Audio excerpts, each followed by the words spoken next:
menyampaikan nanti kapan saya terpapar. Jadi semua orang berpeluang terkena COVID-19 gitu. Jadi kalau istilah Bu Rahma itu bahasa Jawanya ini masalah waktu aja.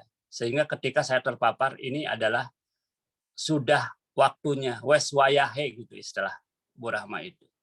Ternyata terpapar COVID itu tidak diketahui di mana tempatnya, kapan waktu kita terpaparnya, ya. Yang jelas tiba-tiba saya mengalami demam yang luar biasa, ya. Ini gejalanya ada demam, kemudian batuk kering, ada kelelahan, kemudian saya merasakan tidak nyaman dan nyeri tenggorokan, diare, sakit kepala, hilang indera penciuman, indera perasaan, ruam. Yang saya alami gejala itu di dalam buku itu dijelaskan, saya mengalami satu demam, kemudian juga panas yang tinggi. Waktu itu malam-malam sekitar saya mulai terpapar ke tanggal 30. Jadi menjelang tanggal 30 itu saya demam, kemudian panas, dan akhirnya oleh istri itu sampai dikompres waktu itu. Tetapi kondisinya bukan lebih baik, tapi memburuk. Akhirnya saya putuskan, kebetulan istri kerja di balai penerbangan, dia ada alat untuk swab yang begitu cepat. Kemudian pagi-pagi saya diantar oleh sopir saya datang ke balai penerbangan, kemudian jam 9 jam 8.30 saya di swab, jam 9 tepat saya diberitahu saya terpapar corona. Bayangin ya, saya mendapatkan kabar-kabar horor tentang COVID ini, ya. Sehingga dalam diri saya katakan, wah ini jangan-jangan ini udah waktunya saya seperti orang yang lain terpapar dan meninggal gitu ya. Nah, tetapi waktu itu saya udah minta sama istri saya kalau begitu istri dan anak-anak semua harus di swab. Dan alhamdulillah anak-anak saya itu tidak bertanya apapun dan yang lainnya, dia langsung mengikuti saran saya. Jam 12 siang istri saya juga terpapar. Nah, anak-anak saya alhamdulillah tidak terpapar. Nah, apa yang membedakan terpapar saya dengan istri saya? Nanti Bu Rahma akan menjelaskan tentang CT saya itu hanya 16, kemudian istri saya itu 32. Jadi kalau dalam kategori ini saya terpapar berat dan istri saya bisa dikatakan OTG dengan gejala-gejala ini, ya. Nah, kenapa saya terkena papar ini? Di sini ada dijelasan di sini ya Bu Rahma, nanti bisa dilihat ini. Di sini ada ya. Ada CT saya mana spesimen ya. Itu ada di sana 16 ya, saya 16. Kenapa saya jadi terpapar? Ternyata memang manusia itu punya kelemahan. Dulu kita sangat sangat menjaga, ternyata saya pernah AB. Jadi 1 pekan saya AB. Jadi saya sempat lupa pakai masker, kemudian tiba makan juga tidak pakai masker, dan dalam kondisi badan saya akhirnya imunnya lemah, akhirnya terpapar. Ya. Nah, setelah di swab itu saya CT-nya rendah, kemudian saya bilang kalau begitu saya akan dirawat saja. Kata istri, jangan, gak apa-apa, kita hadapi bersama. Nah, setelah istri saya mengatakan, ayo kita hadapi bersama, saya akhirnya mempersiapkan mental, ya, mempersiapkan mental, dan akhirnya istri saya yang luar biasa itu menyiapkan satu panduan. Itu di dalam buku saya tuh jelas nanti Bu Rahma kalau dibaca teman-teman sekalian saya. Itu jadwal harian sampai obat-obat yang harus diminum gitu. Ya. Nah, dalam isolasi mandiri ini yang kemudian akhirnya menginspirasi munculnya buku ini. Jadi kita kan merasakan yang luar biasa ya terpapar ini. Kalau bisa dikatakan di dalam apa yang disampaikan oleh tadi oleh Bu moderator terkait dengan kekhawatiran kita, apalagi memasuki hari ke-7, di mana itu saat penentuan apakah kita itu akan kemudian terkena gejala susah napas atau tidak. Nah, ternyata luar biasanya karena kita itu yakin bahwa mental kita udah siap. Begitu mental kita siap dan istri saya juga mendukung, dan yang paling luar biasanya itu juga dukungan dari teman-teman, teman sejawat dan yang lainnya. Saya sampai terharu, itu kiriman obat-obatan luar biasa itu yang mengirim kepada saya. Ada teman yang jauh yang belum pernah tahu ya. Nah ini belum pernah tahu, sudah lama tidak berkomunikasi karena lihat di Facebook saya menyatakan COVID, mengirimkan obat. Malah yang lucunya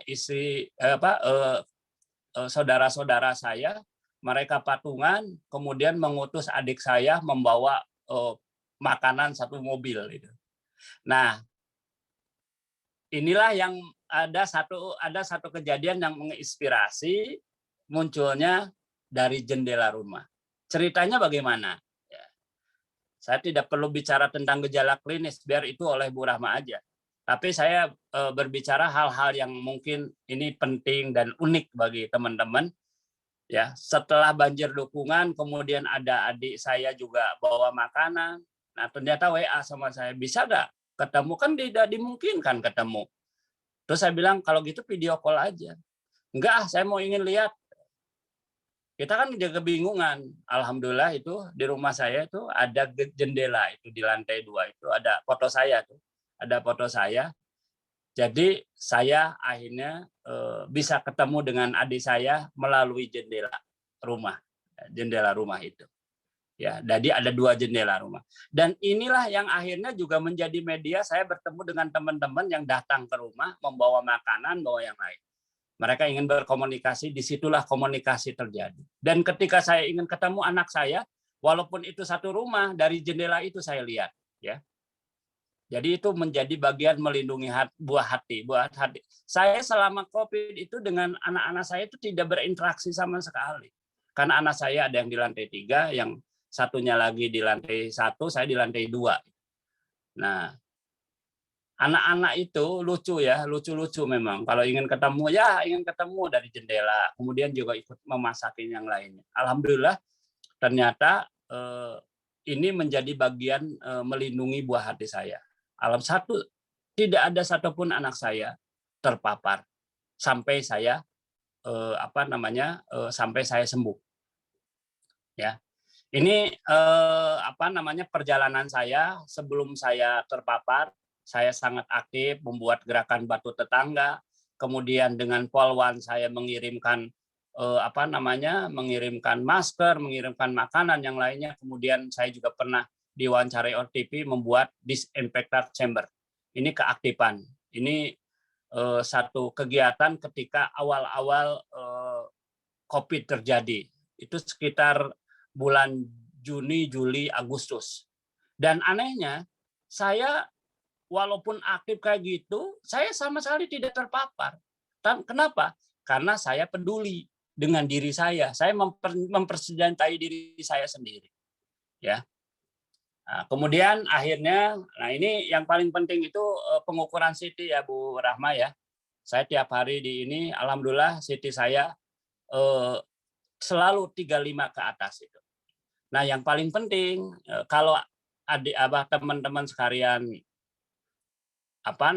nanti terpapar, apa yang harus dilakukan adalah satu, menguatkan mental, mengobati hati, sabar hadapi ujian, dan yang paling penting adalah doa. Ya. Doanya apa? Saya selalu teringat doa yang disampaikan oleh Ustadz Adi Hidayat. Itu doa Nabi Ibrahim ketika beliau berhadapan dengan Raja Namrud. Faida maritu fahuwa yaspin. Kemudian ada doa lagi yang itu dilakukan oleh Nabi Yunus. Ketika Nabi Yunus dia dimakan ikan paus. Kemudian doanya dia itu dia tidak tidak meminta, tapi dia memohon ampunan kepada Allah karena dosa yang dia lakukan. La ilaha illa anta inni kuntu minadh dhalimin. Terus yang lainnya adalah bismillahilladzi la yadurru ma'asmi sayan wa huwa fis sama bismillahilladzi la yadurru ma'asmi sayan fis sama wa fil ardi wa huwas samiul alim. Nah, yang paling penting adalah ternyata COVID ini membuat saya akhirnya lebih dekat dengan yang di atas. Karena apa?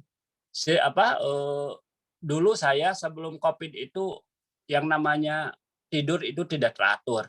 Ternyata pas di COVID itu tidur itu sangat teratur. Setelah sholat Isya, saya sudah tidur, jam 3 sudah bangun. Karena di dalam panduan itu harus minum probiotik. Dan di saat itulah saya dengan istri saya berdoa di dalam tahajud. Itulah yang membuat akhirnya saya bisa lebih cepat sembuh, karena satu, mental kuat, kemudian saya ikut juga aturan WHO, dan obat-obatan juga benar-benar diatur oleh istri saya dengan resep dan hasil konsultasi. Ini mutasi terbaru. Kemudian, saya ingin berbicara sedikit vaksinasi ya, Bu, boleh? Bu Rahma ya, nanti Bu Rahma yang jelasin. Kita ini sekarang sudah masuk fase yang cukup luar biasa, dan pemerintah sudah sudah melarang mudik, dan tentu itu harus didukung oleh kita. Harus harus bersabar. Mungkin ya kesempatan untuk bersilaturahmi ditahan dulu, apalagi sekarang kan bisa silaturahmi virtual. Karena kalau misalnya kita menjaga outbreak tidak akan terjadi. Dan yang paling penting adalah kita harus percaya terkait dengan vaksinasi. Karena banyak orang yang sekarang itu tidak percaya dengan vaksinasi, dan banyak informasi-informasi yang salah. Vaksinasi itu menjadi bagian daripada intervensi pemerintah untuk menciptakan herd immunity. Herd immunity itu terjadi kalau 70% kekebalan terjadi. Bagaimana terjadinya? Ya nanti yang terpapar sekian, vaksinasi berapa, kemudian kalau disatukan menjadi 70%. Ya. Ini yang terakhir ini di jendela yang selalu saya dengan istri melihat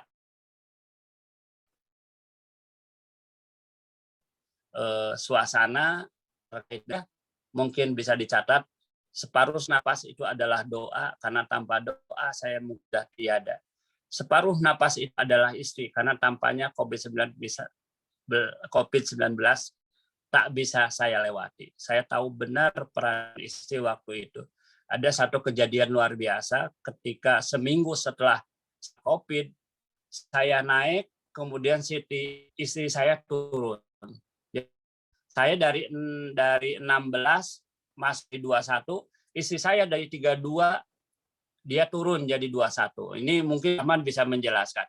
Dan ada kejadian yang luar biasa ketika saya sudah penciuman sudah kembali, istri saya penciumannya udah hilang. Penciumannya hilang.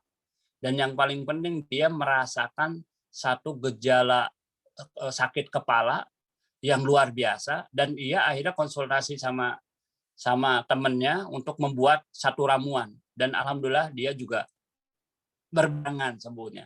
Jadi saya sembuh itu setelah 6 kali PCR. Itu Mbak Rahma. Mungkin itu ya dari saya. Nah, ini mungkin perhatian, mudah-mudahan nanti Idul Fitri itu tidak menjadi tidak menjadi puncak penularan, karena di India karena ada kegiatan keagamaan akhirnya sekarang eskalasinya menjadi tinggi. Nanti kita diskusi ya. Kalau bicara tentang buku ini banyak cerita yang menarik, tapi kan waktunya juga sangat terbatas. Saya mendingan buka diskusi dan berbagi buku nanti. Itu saja mungkin, Mbak. Terima kasih dari saya. Nun wal kolami wa mayasurun. Wassalamualaikum warahmatullahi wabarakatuh. Waalaikumsalam. Waalaikumsalam warahmatullahi wabarakatuh. Sungguh luar biasa paparan dari salah satu alumni Darul Arkom Muhammadiyah Garut. Banyak catatan, tapi ya catatan yang paling menarik adalah catatan yang terakhir yang Bapak ungkapkan itu bagaikan salah satu lagunya Anang Hermansyah. Aduh. Separuh napasnya adalah istrinya. Waduh, mulai ketika seseorang sudah lepas dari seseorang itu memang separuh nafasnya pergi ya. Pak Muklas. Lele. Itu ada kejadian kan, boleh dilihat waktu Pak Soeharto ditinggal, Pak Habibie, kemudian Pak SBY. Itu separuh napas.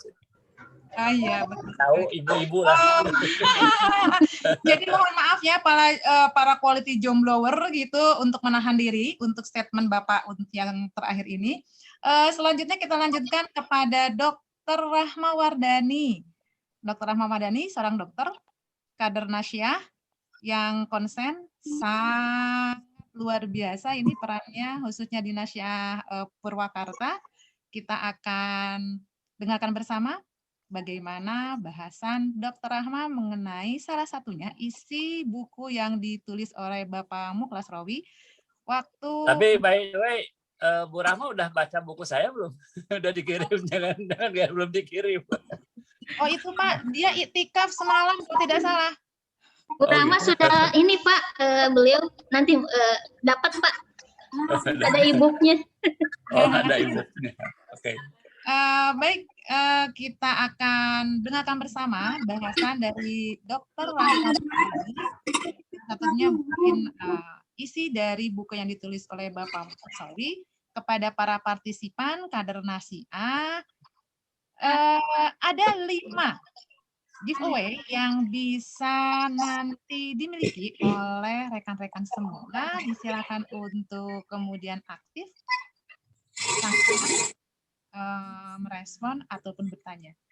Silakan Bu Rahma 20-30 menit ke depan.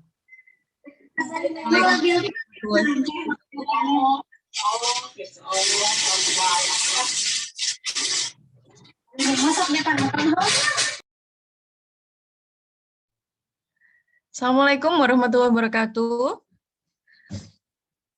Waalaikumsalam warahmatullahi wabarakatuh. Alhamdulillahirrabbilalamin. Wassalatu wassalamu ala asrofil anbiya'i wal mursalin wa ala alihi washabihi ajmain. Rabbi shrah li sadri wa yassir li amri wahlul 'uqdatam min lisani yafqahu qawli. Rabbi zidni ilma warzuqni fahman.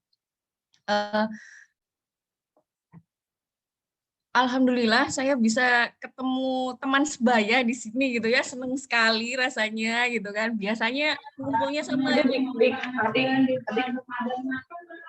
ya, jadi senang sekali saya bertemu Yunda Nasyiatul Aisyah di sini. Pada kali ini saya sedikit ya membahas karena mungkin Pak Muklas Rawi lebih ahli, maka saya dari buku ini tuh banyak belajar gitu kan dari Bapak bagaimana menulis, terus bagaimana menyampaikannya gitu kan. Sini saya izin share screen dulu ya. Dr. Rahma, sebentar. Sudah diberikan kopi belum? Sebentar.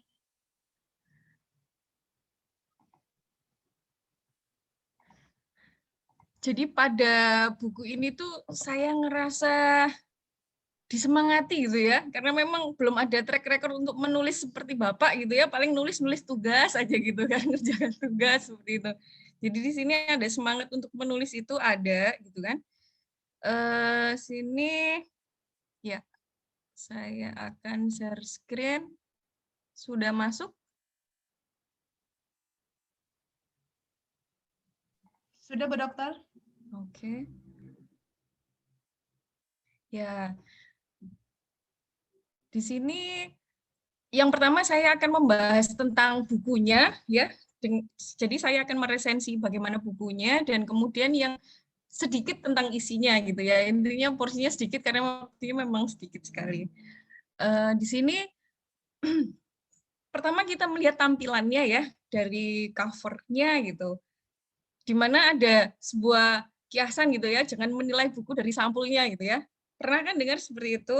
Jadi merupakan sebuah kalimat kiasan, ya artinya jangan menilai bobot atau nilai dari suatu hal dari penampilan luarnya saja gitu kan. Tapi padahal pada kenyataannya gitu kan, para penulis buku itu akan memilih desainer untuk mendesain covernya gitu kan. Untuk penulis buku itu memang sangat penting untuk desain cover, di mana cover itu nanti akan menarik pembaca. Apakah dia akan memilih gitu ya? Apakah dia akan memilih membaca atau tidak gitu. Kemudian di buku ini ada 140 halaman yang terdiri dari 4 bab inti ya, kemudian ada lampiran-lampiran, di situ lampirannya praktis sekali, bisa kita adopt jika kita melakukan isolasi mandiri atau seperti apa. Kemudian yang bagian terakhir adalah profil dari penulisnya. Kemudian slide kok macet. Nah, jadi pada buku ini tuh penggunaan bahasanya itu lugas, mengalir seperti orang yang sedang bercerita pengalaman. Jadi seperti Pak Mukhlas Rawi tadi bercerita, tapi itu ditulis gitu. Itu tadi ditulis gitu kan. Kemudian beberapa tulisannya itu ada rujukan ilmiah gitu kan. Kemudian terdapat dokumen-dokumen seperti yang tadi ditayangkan, ada foto-foto, juga ada hasil yang itu nanti digambarkan melalui tulisan oleh Pak Mukhlas Rawi. Kemudian di sini mengenai isinya, gitu kan? Isinya itu kalau saya resum gitu ya, ada 3 hal ini. Di mana yang pertama beliau ceritakan adalah bagaimana positif COVID-nya, kemudian akan flashback bagaimana beliau berinisiatif melawan COVID seperti tadi yang sudah dijelaskan, dan bagian terakhir adalah bagaimana beliau sembuh. Ya, di sini saya akan sedikit membahas dalam satu tulisannya yang saya tekankan di sini adalah 1 pekan menjadi abai gitu kan. Di mana pada awalnya beliau yang aktif sekali menjaga protokoler kemudian menjadi abai. Di sini saya jelaskan mengenai terjadinya penyakit ya. Jadi penyakit itu terjadi karena ketidakseimbangan dari segitiga, namanya segitiga epidemiologi. Ada tiga hal ini, agen, host, dan lingkungan, environment-nya. Tidak seimbang, seperti itu. Nah, di sini di mana lingkungan ya, bisa kita baca lingkungan itu ada fisik, sosial, dan biologi. Di mana fisik itu ada air, udara, tanah, iklim, geografis, perumahan, pangan, panas, dan radiasi. Kemudian sosial ada status sosial, agama, adat istiadat, organisasi sosial, politik. Kemudian untuk biologinya ada mikroorganisme, ada serangga, ada binatang, dan tumbuh-tumbuhan. Kemudian di sini agen, dalam hal ini adalah COVID-19 itu sendiri. Kemudian untuk host adalah diri kita, ya, diri kita. Seperti itu. Ketika agen ini COVID itu dalam kondisi yang kuat gitu ya. Jadi karakteristiknya COVID itu kan dia merupakan virus RNA ya. Ini bisa dilihat ini karakteristiknya COVID. Jadi COVID itu akan menyerang tubuh gitu ya kan. Ini sangat kecil sekali ya kalau manusia itu selnya terdiri dari RNA, DNA gitu ya. Ini hanya RNA saja dan sangat kecil sekali. Kemudian RNA ini dia memiliki spike. Ini ada yang menonjol ini, ininya namanya spike-nya ini nanti akan berikatan. Ini membran sel, di membran sel ini ada reseptor. Dari tubuh kita itu ada reseptor. Ini namanya ACE2. Lah ini kalau jadi kenapa COVID itu gejalanya macam-macam karena tubuh kita itu ada ini semua, ada sel reseptornya ini. Kalau COVID itu bertemu dengan ini spike-nya ini berikatan dengan ACE di tubuh kita, maka dia akan mudah masuk ke tubuh kita. Di mana biasanya yang sensitif itu di daerah mukosa ya. Mukosa itu kalau yang tampak dari sini tuh tempat masuknya adalah mulut, hidung, dan bisa dari mata gitu kan. Makanya masker ditutup, terus bisa pakai face shield kan seperti itu. Nah, ini masuknya lewat lubang-lubang ini yang di depan mata ini. Yang di muka ini, yang di muka, kemudian masuk. Nanti kalau arahnya lebih dominan ke organ pernafasan, ke paru-paru, tapi tidak menutup kemungkinan jika ada gejala diare seperti itu, karena dia akan masuk ke saluran pencernaan seperti itu. Kemudian, nah di sini yang kita modifikasi ya, yang kita modifikasi supaya tidak sakit tadi, kita modifikasi dari lingkungan. Tadi lingkungan kita membiasakan apa ya, mendesinfektan dari lingkungan kita, menjaga kebersihan seperti itu, kita hilangkan virus-virus COVID-nya yang menempel atau membiasakan cuci tangan seperti itu. Kemudian kalau dari sisi host berarti mencegah pintu masuk. Misalnya tadi memakai masker, face shield, dan berikutnya adalah menjaga nutrisi. Nutrisi tadi makan yang bergizi, minum yang cukup, kemudian istirahat yang cukup, dan bisa ditambahkan suplemen-suplemen jika makan dan minum tidak mencukupi, seperti itu. Dan selebihnya, ketika kita sudah mengusahakan itu semua, selebihnya adalah kita kembalikan kepada Allah ya. Sebaik apapun kita pencegahan, kalau Allah tetap berkehendak, maka tetap akan terjadi sakit, seperti itu. Jadi penyebab-penyebabnya kita hindari dulu untuk menjemput takdir yang lainnya, seperti itu. Nah, di sini untuk perjalanan penyakit dari pasien itu, tadi kan dilakukan tes PCR ya, kan ada macam-macam ya tes dari COVID itu sendiri. Mungkin refresh aja, karena kita sebagian besar kan banyak yang tahu gitu kan. Di sini ada perjalanan masuknya virus RNA ini, virus COVID-19 ini masuk ketika ini hari ke-0. Jadi pada hari ke-0 ini kemudian COVID masuk, hari pertama ketika dites itu maka yang positif ya, yang positif adalah tes PCR itu. Dan antigen sudah mulai reaktif. Tetapi untuk antibodi yang dulu pertama kali ada itu, yang antibodi itu dia akan negatif, non reaktif ya, non reaktif. Gimana nanti antibodi ini baru terbentuk pada ini, pada setelah minggu ke ini, masuk ke minggu kedua seperti itu. Dan nantinya di sini terus akan didapatkan PCR positif. Namun kemudian setelah ini ada garis batas ini ke-21 itu PCR akan negatif dan antigen juga non reaktif, tetapi antibodi tetap akan reaktif. Karena antibodi ini adalah respon dari tubuh kita ya, yang dicek oleh antibodi adalah respon tubuh, sedangkan pada PCR dan antigen itu adalah wujud dari virusnya sendiri gitu kan, bagian dari virusnya sendiri yang dites.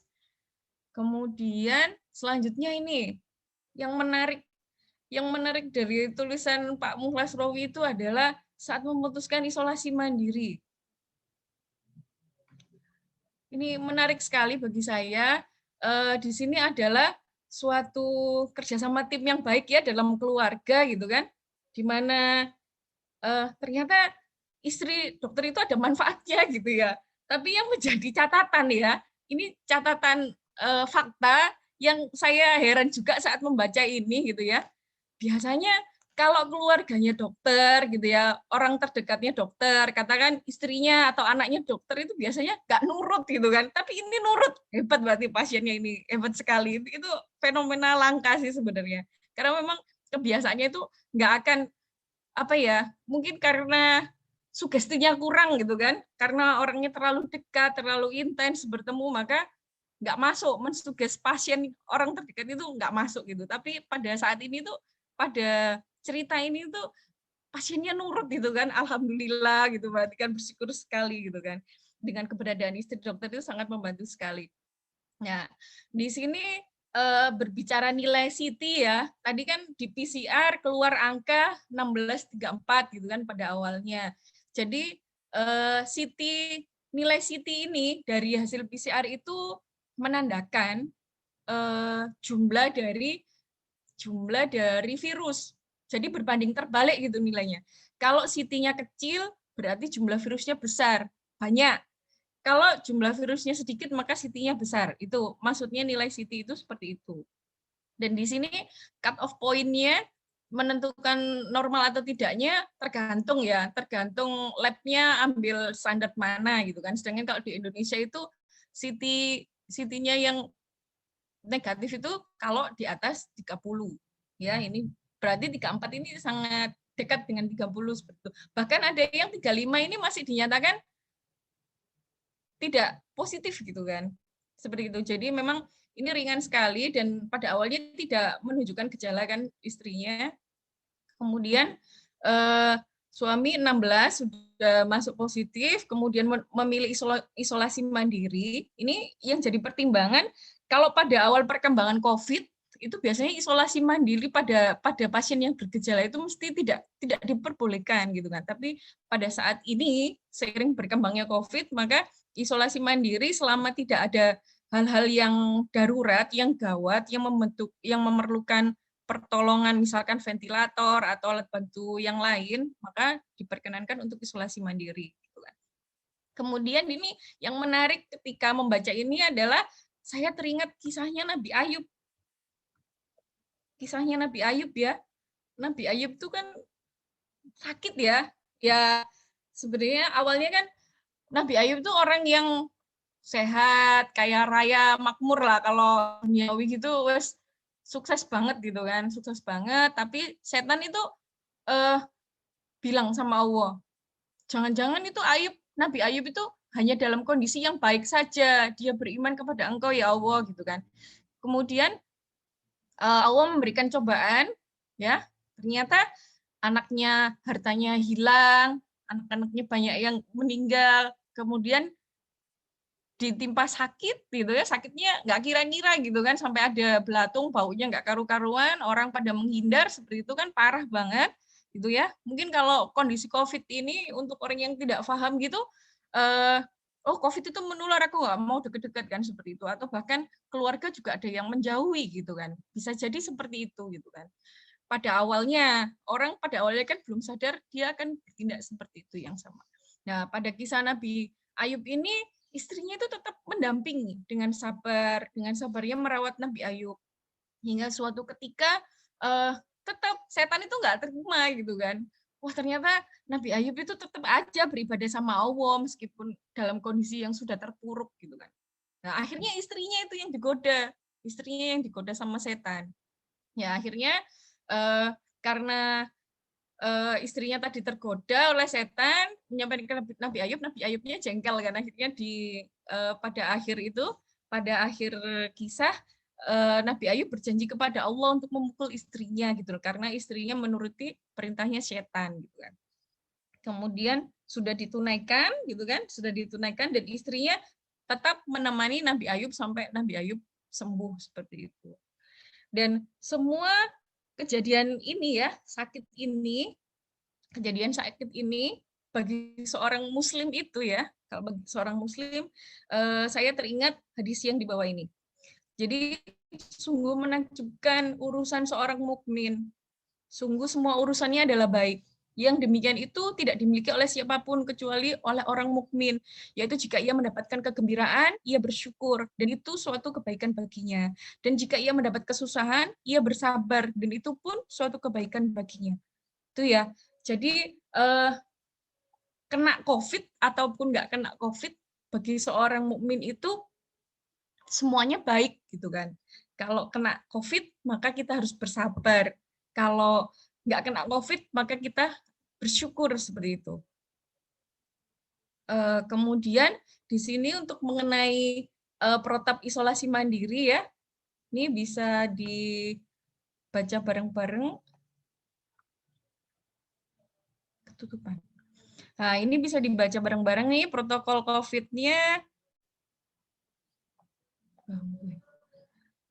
Jadi yang pertama adalah tetap kita menghindari kontak ya, kontak dengan orang lain, dan tadi kan COVID mudah menular melalui misal cipratan saat kita berbicara atau saat kita batuk atau bersin gitu kan. Maka seharusnya tetap memakai masker, kemudian masker bekas itu juga ditempatkan di tempat yang tertentu ya, nggak ditaruh geletaan sembarangan. Kemudian jika ada gejala, misalkan demam, flu, batuk, itu tetap di rumah, tidak bekerja, tidak sekolah, tidak ke pasar atau ke ruang publik untuk mencegah penularan ke masyarakat. Kemudian manfaatkan fasilitas telemedicine atau sosial media kesehatan dan hindari transportasi publik. Kemudian beritahu dokter dan perawat tentang keluhan dan gejala, serta riwayat bekerja ke daerah terjangkit atau kontak dengan pasien COVID-19.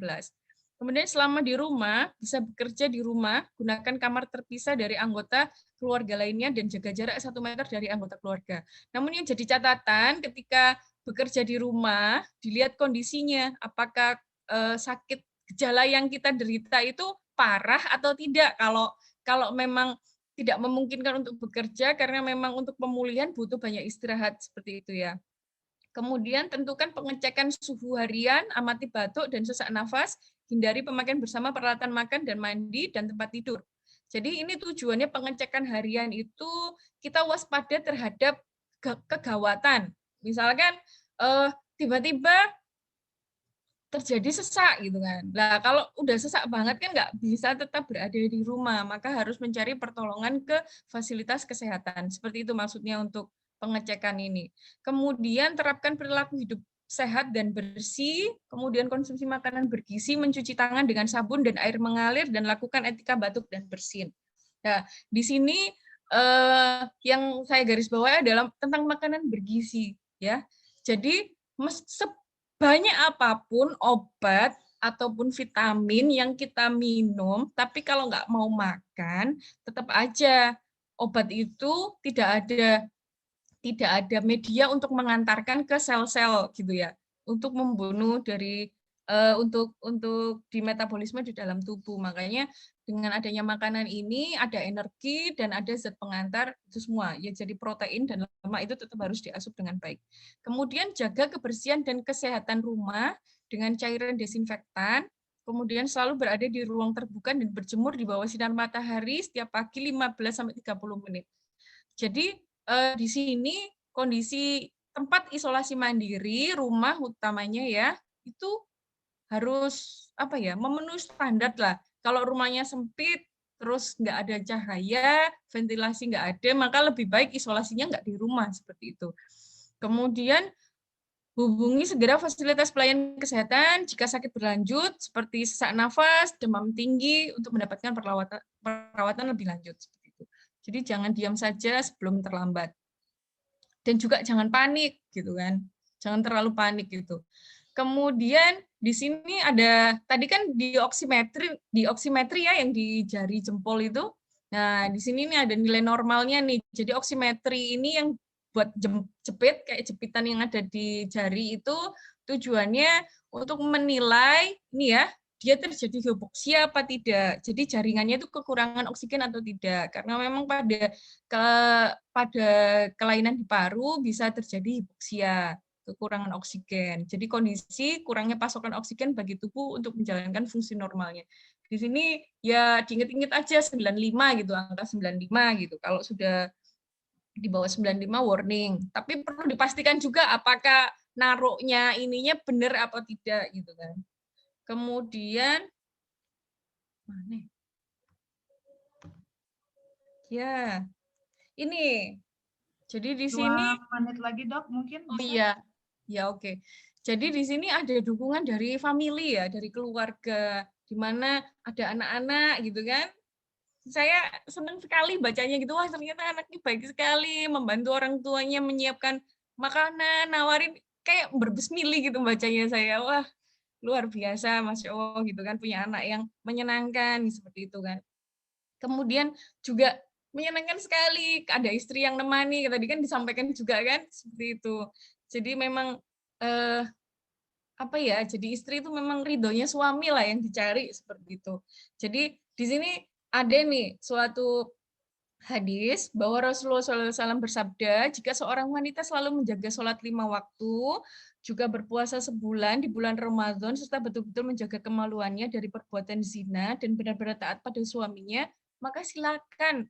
Maka dikatakan pada wanita yang memiliki sifat mulia ini, masuklah dalam surga melalui pintu mana saja yang engkau suka. Seperti itu ya. Senang sekali lah kalau dapat yang seperti itu gitu kan. Kemudian ini anak yang menyenangkan itu. Nah, di sini adalah adanya sahabat-sahabat ya, tadi kan dikirimi apapun oleh teman-teman gitu kan. Jadi kalau kita memang bersahabat dengan orang-orang yang baik, maka kita juga akan mendapatkan kebaikan seperti itu gitu kan. Dan itu akan saling tular menular gitu kan. Jadi saya teringat ini dari Abu Musa al-Asy'ari dari Nabi SAW, beliau bersabda, perumpamaan teman duduk yang baik dengan teman duduk yang jahat adalah seperti penjual minyak wangi dengan pandai besi. Adapun penjual minyak wangi tidak melewatkan kamu, baik engkau akan membelinya atau engkau tidak membelinya, engkau pasti akan mendapatkan baunya yang enak. Sementara pandai besi, ia akan membakar bajumu atau engkau akan mendapatkan baunya yang tidak enak. Jadi ini pertemanan sangat penting sekali. Tadi tampak sekali efeknya saat isolasi mandiri, banyak yang peduli seperti itu. Kemudian ini sebagai penutup, jadi dalam buku itu ada pesan tersirat dan tersurat ya, di mana peranan keluarga, istri dan anak, kemudian pertemanan dan kehidupan sosial itu perlu dirajut dengan baik gitu loh, dengan sebaik-baiknya seperti itu. Kemudian di situ perlu adanya peduli dan bersabar gitu ya. Dan yang terakhir adalah mensyukuri, karena saat kita terpuruk itu, wah ternyata penciuman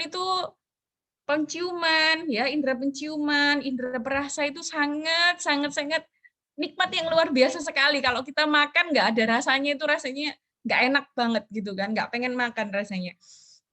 Seperti itu. Terus adanya pasangan ya, adanya istri, adanya suami di sekitar kita itu sangat berharga sekali, dan adanya anak-anak itu juga suatu nikmat tersendiri gitu kan. Meskipun kadang anak itu ya kadang ada kalanya jengkelin gitu kan. Tapi ya luar biasa lah kalau kita mengkondisikan anak-anak dengan baik. Seperti itu. Jadi dari buku ini tuh ada suatu teladan dari Pak Mukhlas Rawi itu. Nah, jadi kita itu membiasakan menulis apa yang kita alami gitu kan. Dan setelah ditulis itu, tulis apa yang dibicarakan dengan bahasa-bahasa yang ringan. Misalkan tadi pengalaman-pengalaman langsung ditulis. Kemudian setelah ditulis, maka kita mengadakan diskusi yang seperti ini. Kita akan membicarakan apa yang kita tulis untuk mengkaji ilmunya bersama-sama. Seperti itu.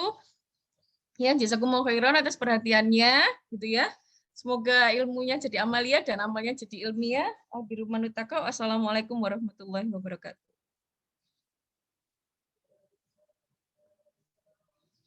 Waalaikumsalam warahmatullahi wabarakatuh.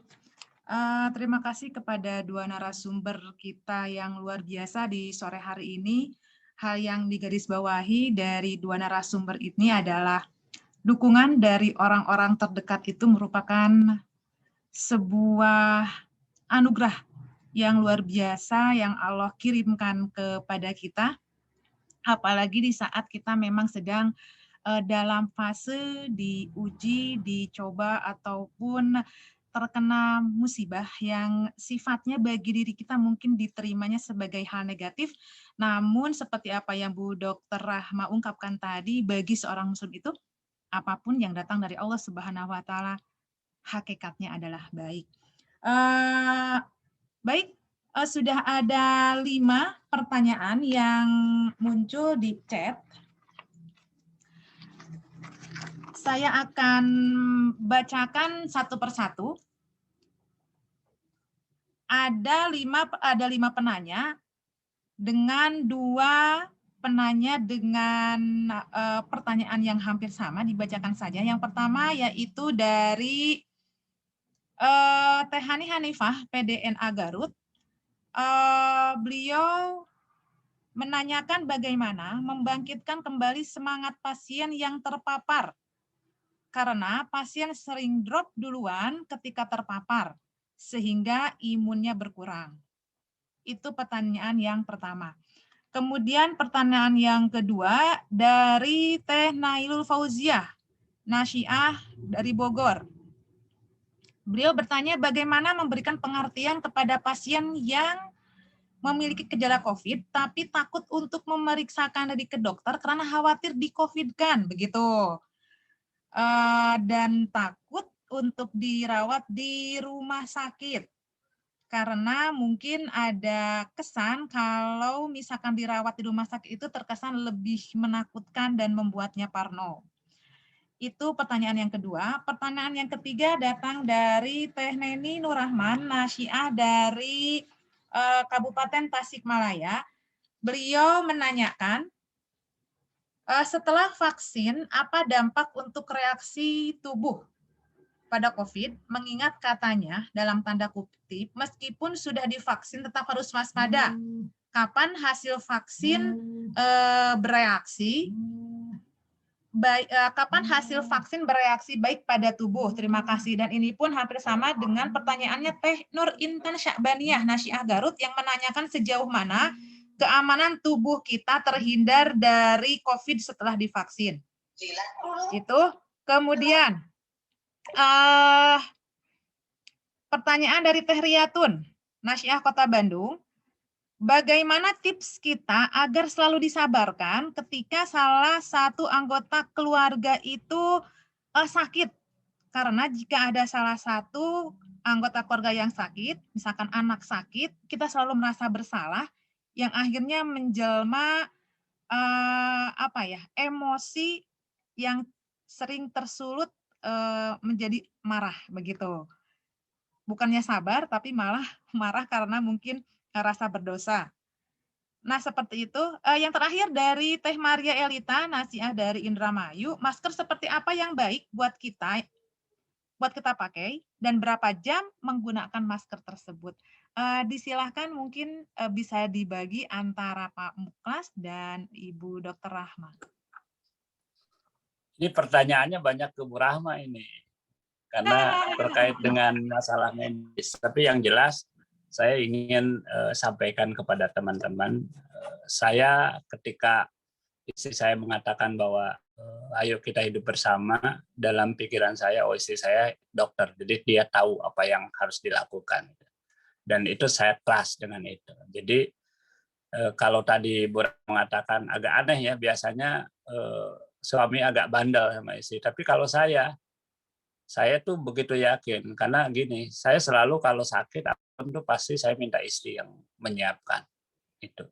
Dan itu kebetulan anak saya juga yang paling besar juga dokter. Sama-sama, karena mungkin nggak tahu ya, keluarganya mungkin istri saya kan ingin anak-anaknya jadi dokter kali ya. Kalau saya sih membebaskan aja. Tapi intinya kalau saya ya, misalnya kita sakit, terpapar apapun, percayalah kepada kepada dokter. Tentu kan percayanya kan kepada yang di atas ya, tapi melalui dokter gitu. Karena pasti paham seperti itu.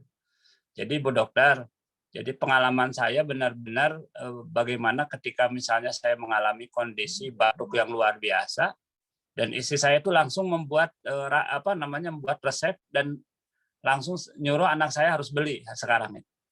Itu benar-benar waktu itu saya luar biasa. Tapi memang ada saya juga sesuatu yang saya simpan waktu saya batuk batuk dan keluar darah itu. Di dalam buku itu saya sampaikan. Sampai saya merasa berdosa itu. Karena saya khawatir ketika saya batuk berdarah itu, istri saya agak shock itu. Ternyata kata istri saya, wajar katanya. Kamu kan minum obat pengencer darah. Ya. Askardia, masih ingat. Jadi kenapa Askardia itu? Istri saya tuh bilang bahwa gejala sakit kepala itu karena aliran darah itu tidak lancar. Ya bisa jadi ada penyumbatan. Maka cara penyelesaiannya melalui Askardia itu. Dan itu ternyata Bu Rahma itu saya tularkan kepada teman-teman yang kondisi kayak gitu, alhamdulillah. Itu yang pertama. Yang kedua prebiotik. Prebiotik itu sangat membantu. Dan itu juga saya baru tahu ketika Mas Mukti, Sekjen PP Muhammadiyah itu mengatakan bahwa dia itu cepat karena mengkonsumsi probiotik.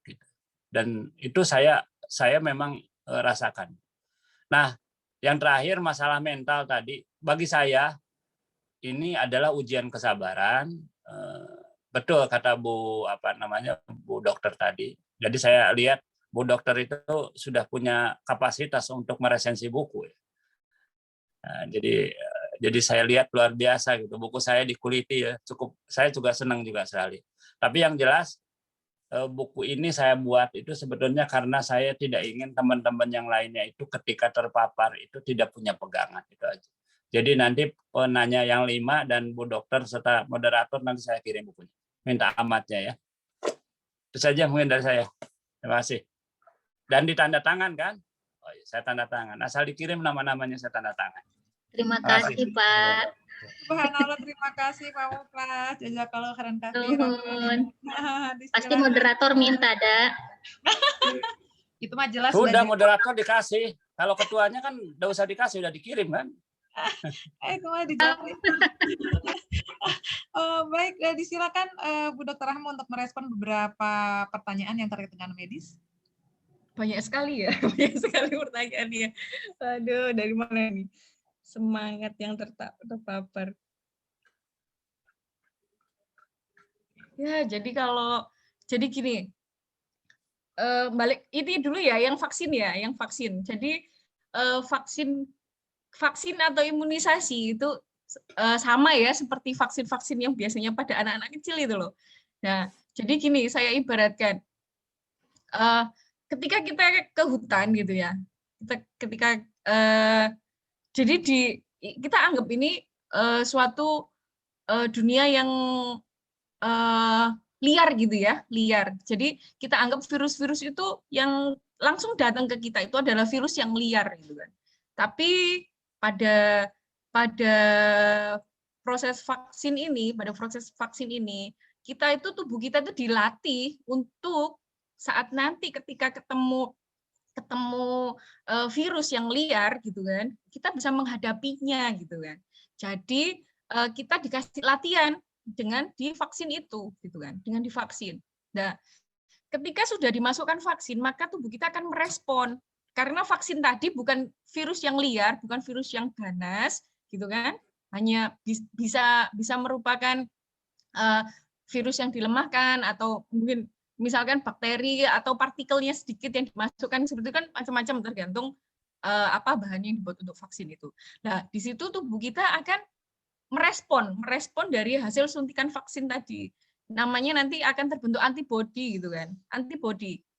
Antibodinya akan terbentuk, kemudian akan membentuk suatu memori gitu kan. Suatu catatan yang disimpan menjadi file. Kita akan punya file. Jadi nanti kalau semuanya kita menghadapi harimau gitu ya.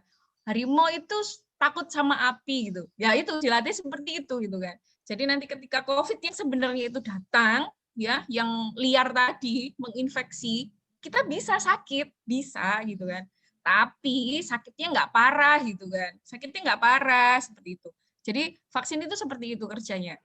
Dan ya mudah-mudahan nggak sakit malahan karena memang begitu masuk langsung diserang, mati virusnya yang ganas tadi. Atau seandainya pun sakitnya nggak sampai fatal dan diharapkan tidak sampai terjadi kematian seperti itu.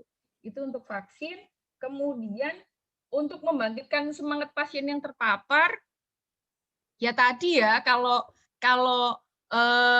jadi kesehatannya manusia itu host ya. Tadi kan ada segitiga epidemiologi, kita akan memodifikasi host. Host itu nggak cuma fisiknya saja, tapi ada psikis ya. Tadi kan semangat itu hubungannya sama psikis gitu kan.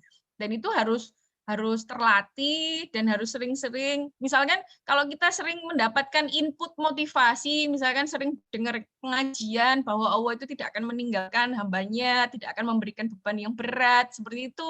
Dan semua itu baik sakit atau tidak, itu adalah baik buat orang mukmin ya. Seperti itu, jadi difahamkan. Akhirnya ya tadi kembali dengan mengingat Allah itu akan menjadi tenang. Kalau kita sudah memahami yang seperti itu akan bangkit lagi semangatnya. Meskipun nanti kalau benar-benar kena COVID itu akan ngedrop, tapi kita pernah tahu gitu kan, spirit religi yang seperti itu akan membangkitkan semangat kembali seperti itu. Kemudian tadi ke rumah sakit ya. Masalah ke rumah sakit atau memilih isolasi itu banyak faktor ya, sampai memutuskan isolasi mandiri pun itu faktornya banyak, harus dipertimbangkan beberapa hal gitu kan. Ketika yang pertama adalah kemampuan diri. Maksudnya kemampuan diri itu gini, kita mau isolasi di rumah, tapi rumahnya padat penduduk gitu ya. Rumahnya itu nggak hanya keluarga inti saja, tapi ada keluarga besar banyak sekali, ataupun keluarga inti tapi anaknya banyak, terus ruangannya nggak cukup. Itu kan berarti tidak memungkinkan seperti itu. Untuk terus tidak ada kamar yang buat sendiri seperti itu.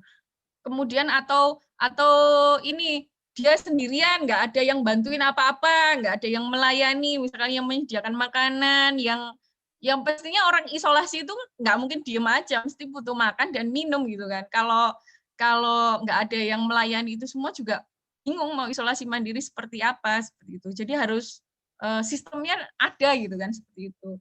Kemudian kalau memang harus isolasi mandiri, isolasi di rumah sakit, ya nggak usah khawatir gitu kan, karena di rumah sakit pun diusahakan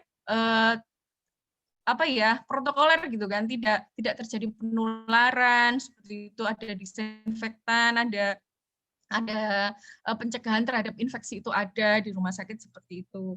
Kemudian untuk tadi sudah ya vaksin kena lagi. Ya itu apalagi ya kalau pengertian kepada pasien yang takut ya dikasih tahu dulu, jangan ditakut-takutin juga ya. Kan kadang orang itu takut banget gitu kan. Ya nggak ditakut-takutin juga nggak dikendor-kendorin juga gitu kan. Tergantung. Kalau orangnya takut ya kita bilang, COVID itu gejalanya macam-macam, nggak sampai mati juga ada gitu kan. Bahkan yang kayak flu biasa gitu bersin-bersin gitu aja juga ada yang seperti itu gitu kan. Atau dia cuman kehilangan indera perasa saja juga ada seperti itu. Jadi ya mungkin informasi yang didapatkan hanya yang menakutkan saja, yang ringan-ringan tidak didapatkan. Jadi informasinya nggak seimbang itu. Jadi kita tambah input lagi informasi. Kemudian kalau memang berita-berita itu cukup menggelisahkan, kayak misalkan Pak Ahmad Rawi di bukunya bilang mendengarkan berita kematian innalillahi wa inna ilaihi raji'un itu kan juga horor ya. Itu ya yang seperti itu juga jangan dipaparkan, yang seperti itu jangan sering-sering disampaikan gitu kan, supaya tenang dulu. Kemudian kalau gadget itu mengganggu ya untuk sementara dikurangi frekuensi memakai HP-nya. Seperti itu. Kan informasi sekarang banyaknya dari HP, makanya ya nggak usah dibaca dulu lah gitu lah, nggak tahu juga nggak apa-apa seperti itu. Yang penting sembuh gitu aja dulu. Baik, Berkata, terima kasih. Ini terkait dengan vaksin. Ada satu pertanyaan, bisa dijawab dengan singkat. Apa yang harus disiapkan sebelum vaksin dari Teh Nurul Tanti dari Majalengka? Mungkin ini terkait vaksin. Yang harus dipersiapkan sebelum vaksin. Betul. Yang penting badannya sehat dulu ya. Gimana kita mau memberikan latihan kalau badannya tidak sehat itu. Jadi itu yang perlu dipersiapkan. Ya itulah modalnya itu, kalau sudah nggak ada apa-apa ya boleh disuntik gitu. Kalau untuk usia tertentu dan misalkan ada penyakit tertentu gitu ya, itu harus terkendali seperti itu. Oh, baik. Ada satu penanya, Teh Dewi, karena Uni Rofi tidak tampak di sini, waktu sudah 33 menit lewat dari jam 17. Ada satu pertanyaan dari Teh Imas, beliau merupakan salah satu pengasuh di Panti Asuhan Lio.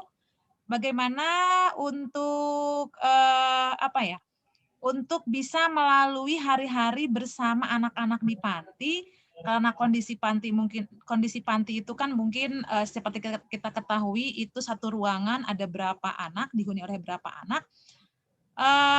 Ketika ada anak yang terkena sakit itu pasti patai-patai Pak begitu. Bagaimana Teh Imas ini harus melalui hari-harinya di panti dalam keadaan pandemi seperti ini, mungkin ini untuk Pak Muklas Robi, mungkin bisa diulas sedikit singkat. Terima kasih. Ya. Ini pengalaman adik ipar saya ya, waktu mertua saya kena COVID kan dirawat di rumah sakit. Ternyata mertua saya itu nggak mau ditinggalkan sama sekali oleh adik ipar saya itu, sampai diancamin. Akhirnya terpaksa didampingi. Ini mungkin kejadian yang belum pernah terjadi itu. Awalnya pakai ini apa makanya pakai apa namanya alat itu apa Mbak yang pakaian apa namanya APD. APD. Awalnya pakai APD ya, Ya. dampingnya pakai APD. Tapi lama-lama kan adik ipar saya itu kan kegerahan gitu ya. Ya udah akhirnya dia mengkonsumsi vitamin, kemudian juga istirahat yang cukup. Dia hanya mendampingi bapak mertua itu pakai masker. Dan alhamdulillah sampai bapak saya sembuh itu nggak terpapar. Jadi kalau menurut saya memang idealnya ya kalau kalau isolasi itu harus di tempat yang terpisah, kemudian mandi juga terpisah, jangan sampai ini. Jadi memang harus dikondisikan begitu. Pokoknya semuanya harus jangan sampai dia itu berinteraksi. Termasuk saya di rumah itu kan sama sekali dengan anak saya nggak berinteraksi. Jadi kalau dia misalnya ngasih makan ketuk-ketuk, begitu saya buka pintu udah nggak tahu kemana anak itu, udah lari kan gitu ya. Nah, memang bagusnya kalau menurut saya sih, dan saya yakin Bu Dokter juga setuju, harus dipisahkan.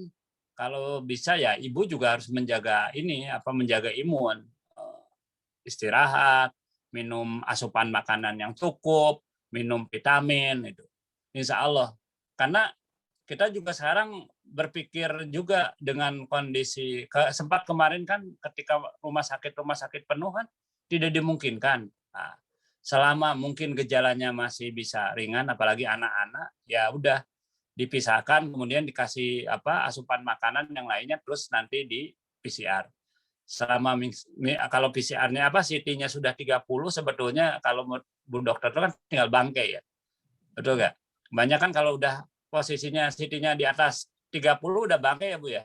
Dan sebetulnya kalau sudah memenuhi isolasi 14 hari, itu sebetulnya udah lebih aman sih. Gitu. Mungkin itu dari saya. Baik, Bu Dokter, ada satu pertanyaan bisa dijawab singkat dari Teh Susan yang pernah terpapar COVID, lalu divaksin, bolehkah? Oh, Silakan. saya divaksin. Saya udah divaksin. Boleh banget. Oh, boleh. Jadi istri saya itu melakukan ini. Jadi ketika saya sudah sembuh, saya dan keluarga itu divaksin ini influenza dulu. Jadi sebelum divaksin ini yang pasien COVID itu 1 bulan kemudian semua saya, istri saya dan anak saya itu divaksin influenza dan alhamdulillah itu juga cukup membantu. Tapi saya setelah 3 bulan kan bulan kemarin ya April saya udah divaksin dengan istri dan boleh kok. Baik.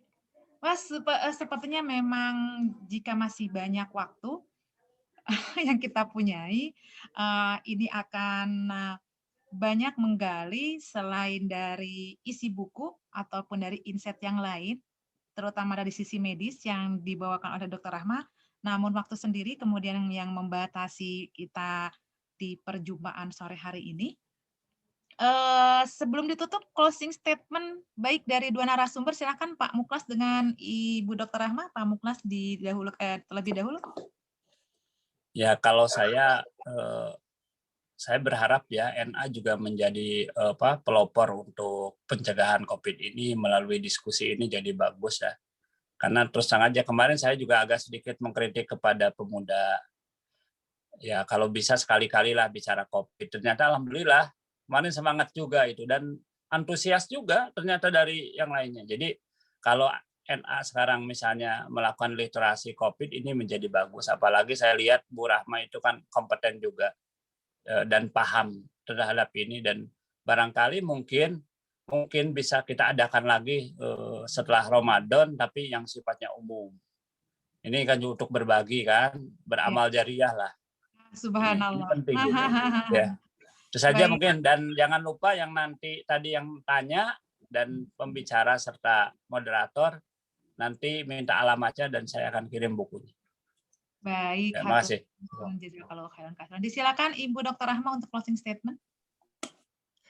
Closing statement-nya pesan saja karena sebentar lagi kan akan masif ya untuk vaksinasi COVID gitu ya, di mana vaksinasi COVID ini merupakan jihad sosial kita gitu kan untuk nantinya bisa tahan gitu kan terhadap COVID seperti itu dan saya harapkan untuk semuanya berpartisipasi aktif gitu ya, nggak ada yang menolak, seperti itu saja pesannya, supaya nanti semuanya sama-sama sehat dan COVID ini setidaknya meskipun masih ada tapi tetap masih bisa kita atasi dengan baik, nggak sampai menimbulkan kesakitan yang parah dan tidak terjadi kematian seperti itu. Ya gitu aja. Dan satu lagi, nanti diadakan nulis bersama gitu, seru kayaknya. Oh iya ya. Jadi Nah, itu gini, tentang nulis itu terus sama aja. Betul, Memang betul. kalau saya kasih tip aja. Kalau mau belajar nulis, menulisnya dari kehidupan sehari-hari. Kalau ada kejadian yang unik, lucu dan yang lain dicatat. Buatlah seperti buku harian. Nanti akan jadi kebiasaan. Nah, itu. Jadi sebetulnya kan saya tuh sebetulnya kan dari awal saya ingin nulis nih hari demi hari. Ternyata bisa juga jadi buku ini. Dan salah satu adik saya kan Pak Depi juga nulis, akhirnya saya sembuh. Itu karena juga sama-sama semua kejadian yang ada berhadapan dengan kita yang kita alami dicatat. Dan nanti baru kita sempurnakan setelah kita ada waktu. Ya. Ayo kita buatlah NA menjadi kader yang punya punya kompetensi literasi untuk nulis ya. Oke. Udah buka ya? Subhanallah. Baik, memang karena waktu pun yang membatasi kita, yang bisa saya garis bawahi dari dua narasumber yang luar biasa di sore hari ini, kami ucapkan terima kasih yang sebanyak-banyaknya, jazakumullah khairan katsiran. Rekan Asyiah, COVID itu nyata, walaupun banyak sekali pendapat ataupun statement di luar yang melumpuhkan apa yang dialami oleh beberapa orang yang sudah mengalami hal ini. Yang terpenting bagi para naudzubillah ya, maksudnya bagi orang-orang terdekat yang mungkin terpapar COVID, mental dan dukungan dari orang-orang terdekat itu merupakan sebuah obat yang saling mujarab.